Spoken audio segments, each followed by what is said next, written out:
ঠিক কী কারণে এসেছিস তুই? থাকবি বলে আসিসনি? না, এতটা সুবুদ্ধি নিশ্চয়ই মারাঙ্গুড়ি তোকে দেননি। দাদা এখন বুঝতে পারছো তো, দুধ কলা দিয়ে কাল সাপ পুষেছিলেন। ওকে জিজ্ঞেস করো তো ও কি চায়, যা চাইছে দিয়ে ওকে এখান থেকে বিদায় করো। বাহাকে কি ছেড়ে দিয়েছে? এই অবস্থায় এরকম রোদ্দুরের মধ্যেও কেন এলো? দেখে তো মনে হচ্ছে ভালো করে দাঁড়াতেও কষ্ট হচ্ছে। কিন্তু কেন এসেছে বাহা এখানে?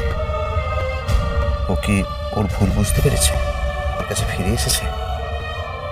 বাহা, বলো তুমি ফিরে এসেছো, তারপর সব পাল্টে যাবে বাহা, সব সব। মোর মারাঙ্গ মুখে এরকম মুতে আল্লাহ দেয়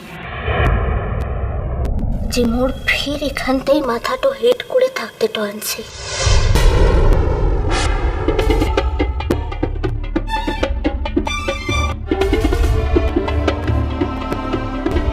চুলেটাই যখন যেতে পারছিস মুখে ছেড়ে, সকল দিওয়া কথাগুলো যখন ফিরান দিতেই পারছিস, তখন মো তোকে আঘাতে আঘাতে ক্ষত বিক্ষত করে দিয়ে তবেই যাবো করছি বাবু।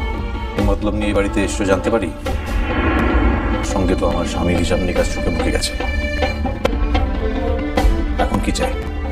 তুই তো ভেবেছিলাম, কিন্তু দেখলাম যে শেষ পর্যন্ত কোরাসে মেয়েটাকে সাহায্য করার সুযোগটুকু তোরা শিক্ষিত মানুষেরা ছাড়তে তো পারিস না। থামো বলছি, যত বড় মুখ নয় তত বড় কথা। আবার গায়ে পড়ে একটা অশান্তি বানাতে এসছে।